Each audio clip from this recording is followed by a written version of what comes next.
The editing of Joker has to abide by the film's unsettling tone while withholding information about Arthur's reality to seamlessly blend his fantasy on screen.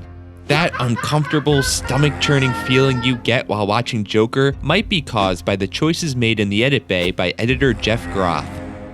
In this episode, we'll take a look at the editing of the scene where Arthur breaks into Sophie's apartment. This scene marks a significant turning point in the film. For Arthur, it's the point of the movie where his fantasy is shattered.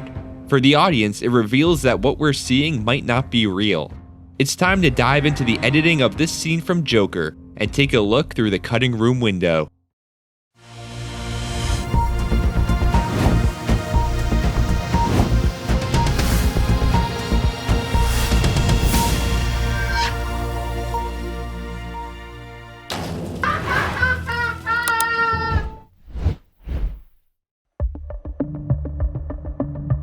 Everything in the movie is meant to be unsettling, so anytime we kind of move the camera intentionally like this, it was always to give off this kind of unsettling vibe of this guy who's pretty much separated from everybody else. In Joker, editor Jeff Groth uses a few different techniques to establish the film's dark and eerie tone. One trick is that he holds on shots longer than we expect, ensuring that we take in Joaquin Phoenix's unsettling performance for a few beats longer than we feel comfortable doing. In an interview with Variety, Groth says, "We didn't try to be overly manipulative of the performance. There's a lot less editing, shots are held longer, you get to see things unfold in a single shot a little bit more." Groth also cuts at precise moments when we aren't expecting a cut. This builds tension and creates a feeling that we, the audience, are not in control of what's happening. One example where he does this is when Arthur is getting jumped on the train. In an interview with The Cutaway, Groth says, "In a situation like this, when you're cutting in the black, you anticipate that when you come back out of black, you're going to see the same thing. But in our version, when we're cutting in the black, you see something different. So we're jumping perspectives before you as a viewer are necessarily ready for it. It was meant to evoke anxiety and build tension." Every editing choice in this film is motivated by the overarching, anxiety-inducing tone. The other magic trick that this movie plays is the unnoticeable blend of Arthur's reality and Arthur's fantasy. Up until the scene that we are about to analyze, we are watching the movie from Arthur's perspective, but what we don't realize is that some things we see are real and other things are completely made up by Arthur. Groth speaks about the reality of the film, saying, "As more of the mystery unfolds, it's figuring out how/when does he change and evolve, and at what point does he realize he's broken from reality. His reality is not reality." Arthur either can't or won't distinguish the difference between his reality and his fantasy, so Groth made sure the audience doesn't either by taking a less is more approach. We can see this in the scene where Arthur is doing stand-up. When Arthur is on stage and performing poorly, he's in reality. As soon as we cut to Sophie, we are now in Arthur's fantasy. He immediately starts getting laughs, and then we are launched into a dreamlike date montage. Complete fantasy. The thing to note here is how non-existent the shift from reality to fantasy is. It all comes from the same unchanged perspective. We don't know the extent to which Arthur's fantasy is voluntarily made up.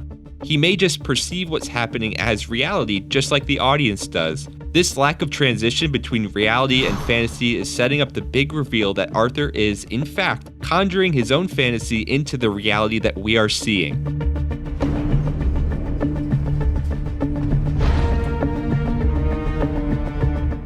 The scene where Arthur breaks into Sophie's apartment comes right after Arthur finds out that he was adopted. Prior to this event, we have seen Arthur get beaten down both physically and emotionally, so him learning the truth about his mother is his tipping point.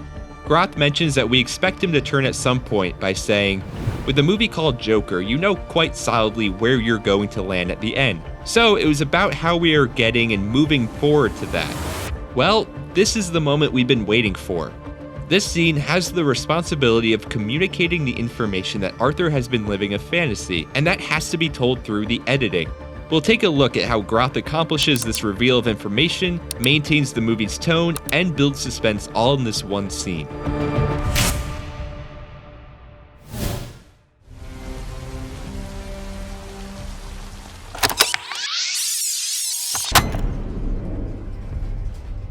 Page 70 of the script describes this moment with, sensing something, he turns around and sees Sophie. Sophie isn't actually there, it's just Arthur replaying this fantasy one last time. Groth uses close-ups on both Arthur and Sophie, so we don't see the actual environment. We don't get to see the reality of the situation due to the close-up providing limited information about the environment that we're in. Right here, there's a minute and 8 seconds of Arthur walking down the hall, entering the apartment, walking around, and sitting down until Sophie just walks in and finds him. This minute plus of screen time is meant to drag out the tension that we're feeling and build suspense. The score, Arthur's emotional state, and the fact that we know this movie is about a villain indicates that something bad is likely going to happen. Slowing the pace puts the audience on edge with anticipation. I've edited out about a minute of this sequence just to see the difference. I also threw part of the score underneath it so these two shots cut together nicely. I applied a crossfade transition to the two audio clips so the music blends seamlessly enough for someone like me who doesn't understand music. Is mayonnaise an instrument? Let's take a look and see how we feel about it.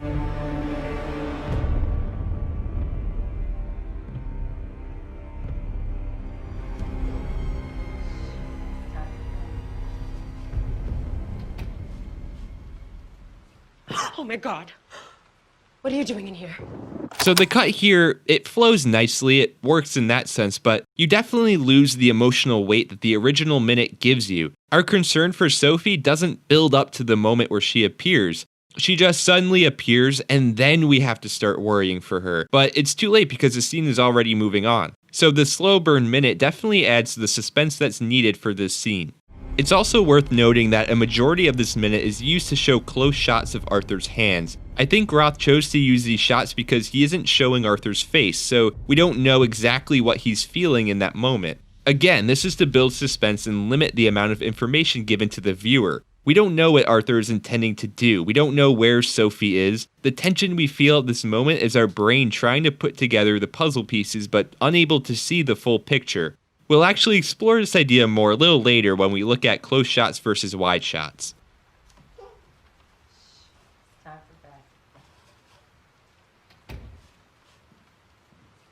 Oh my God.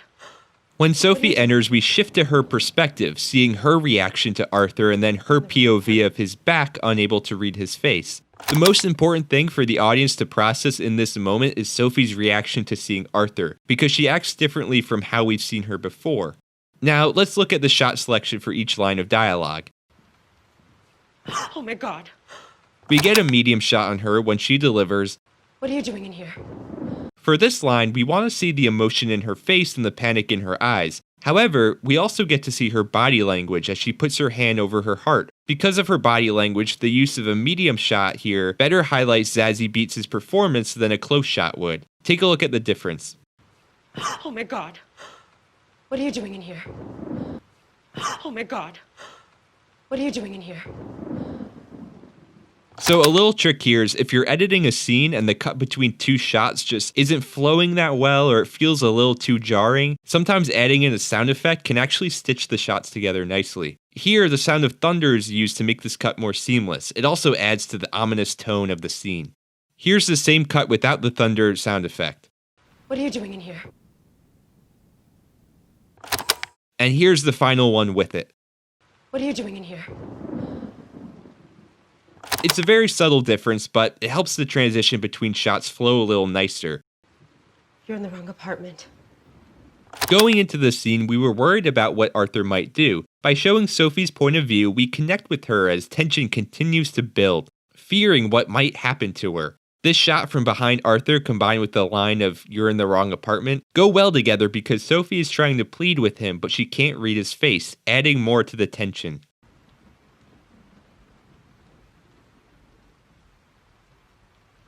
His hunched over body language and defeated facial expressions tell the story. Listen to what Sophie says while we stay on this shot. Your name's Arthur, right? You live down the hall? I really need you to leave. We get Arthur's perspective here because both Arthur and the audience are realizing the truth at the same time. The scenes with Sophie were never real, and she sees them as a threat. My little girl's sleeping in the other room. We cut back to a close-up on Sophie. This line heightens the stakes of the situation, so it's important that we see her when she delivers this information.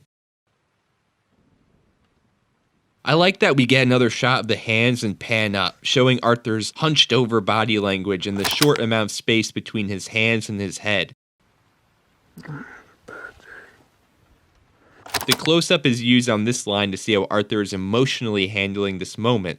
Groth talks about using both wide shots and close shots to highlight Arthur's emotional state throughout the movie. He says, Phoenix has got his whole body engaged in this thing. There's times when you need to see him from a larger perspective. We're showing things that are having physical effects on him. And then when you're close up, you see the emotional pain. We also have a few fairly long shots where you're watching it play out from a distance. Can I call someone? Is your mother home?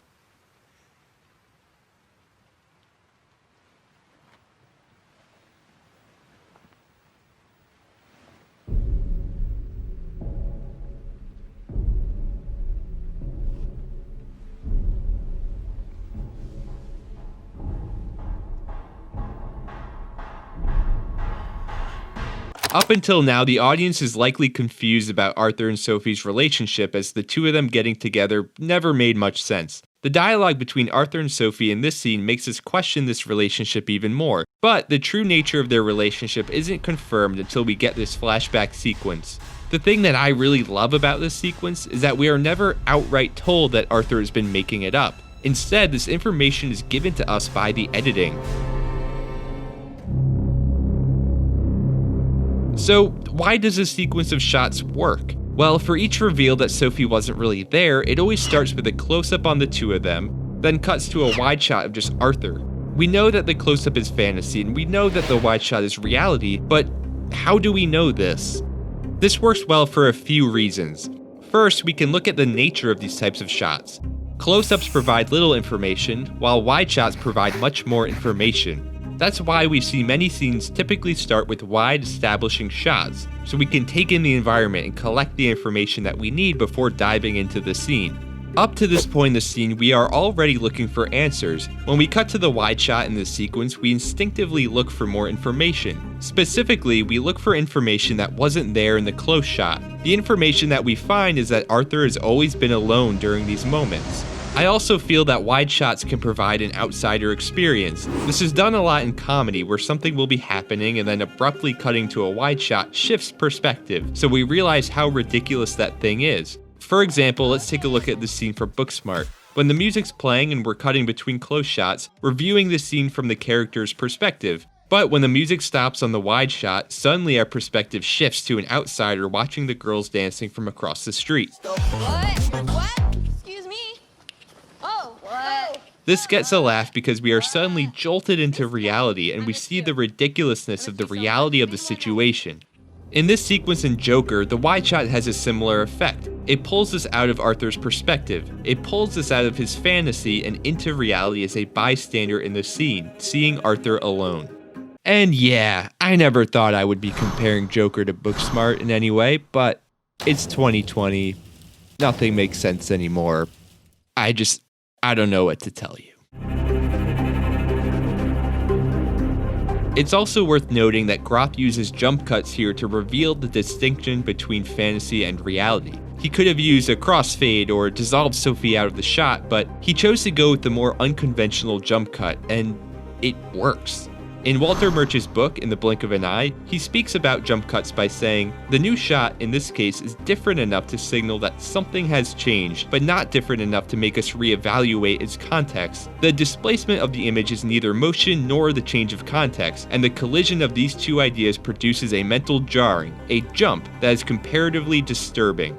As Murch puts it, jump cuts are generally disturbing. However, the way that he faults jump cuts actually plays as a strength in Joker. Murch says that jump cuts don't make us reevaluate the context of the shot, but it signals that something has changed. While this would be seen as a violation in traditional filmmaking, it is actually perfect for the scene because Groth does want to signal that something has changed without shifting the context of what we're seeing in the two shots. Jump cuts accentuate the difference between the two shots. I really like writer Peter Mott's analysis of the use of jump cuts in the 1960 film Breathless. Mott says, "With each cut, our field of vision refreshes. We feel like there is something new to look at even though the viewer is effectively evaluating the same shot, only at a subtle shift of the axis."